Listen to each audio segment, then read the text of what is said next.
G'day, folks. Councillor Craig Buchanan here.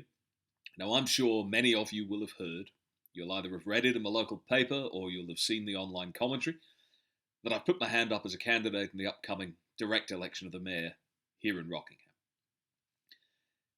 As a result, over the coming weeks, I plan to put out a series of short videos, which taken together will, I hope, form something of a manifesto. A plan, if you will, to take us forward and an indication of what voters can expect if they support my candidacy. What I'm not going to be doing, though, is I'm not going to be making grandiose promises. Sadly, we already have candidates out there, people who have sat on council for years and who should frankly know better, promising to get you train stations built, to invest in education. But as any candidate worth his or her salt will admit to you, those big issue items lie purely within the gift of state government.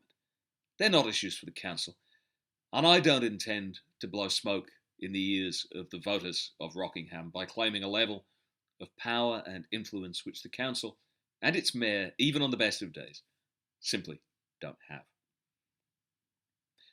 What I will promise you, though, is a common sense approach. People have asked me what the first thing I would do if I was elected is. And I think literally the first thing I would do is I would do away with the title of Your Worship. I've known a number of judges who were honourable men and women, worthy of the title of Your Honour. I've even known a few ambassadors and the occasional bishop whose work was so excellent as to be deserving of the title Your Excellency.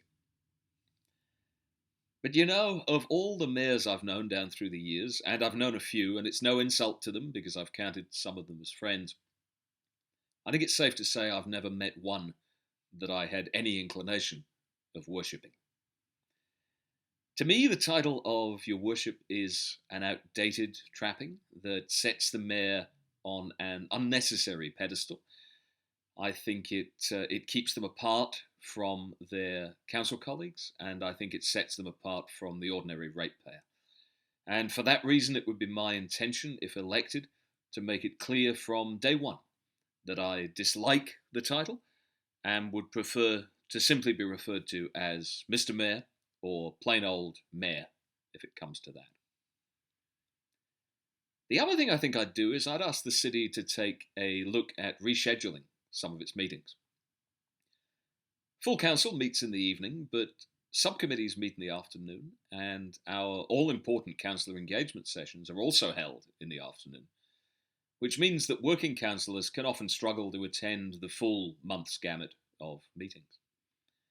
Now, that might sound like a very inward-looking couple of things to focus on in the first day and a half, and I can hear you saying, well, how do those benefit me as a ratepayer here in the City of Rockingham? Well, I'll tell you, I actually think they do benefit you a great deal, because I want to see a modern and a vibrant council, not one that has a meeting schedule that's primarily suited to those over the age of retirement.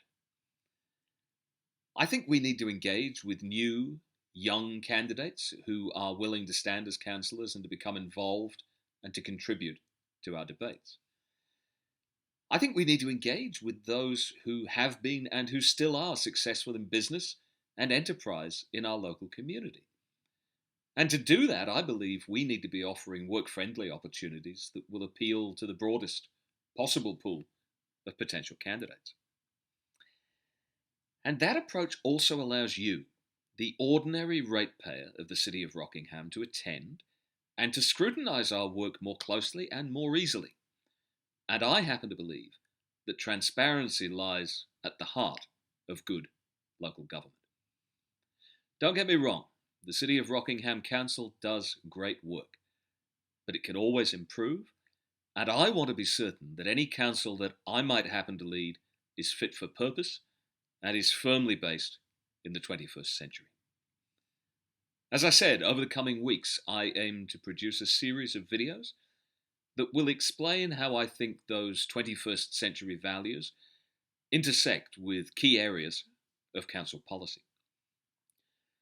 I'll talk roads, I'll talk rates, and Yes, I might even talk rubbish, if only in the sense of bins and waste collection. I'll talk tourism, I'll talk heritage, and I'll talk about the overall budget going forward. And interspersed with those videos, I would hope to be able to bring you some in which I'll directly answer your questions, answering the concerns of the ratepayers of the city. Those videos will circulate on social media, and they'll also form the basis of a larger video based manifesto on my website, www.craigbuchanan.net. There are a lot of topics to discuss, but I reckon I'm up for the challenge, and I relish the opportunity. Our council has achieved so much over the past 2 years. I've personally been able to deliver on every promise I've made when I stood in 2019. Rates were frozen in year one, and then they came in under CPI in year two. Live streaming is now council policy, and of course, we're going to be electing the mayor directly for the first time in October. The common sense approach I also promised you is reliant on a fresh, new leadership approach. And that's why I'm standing as your common sense candidate.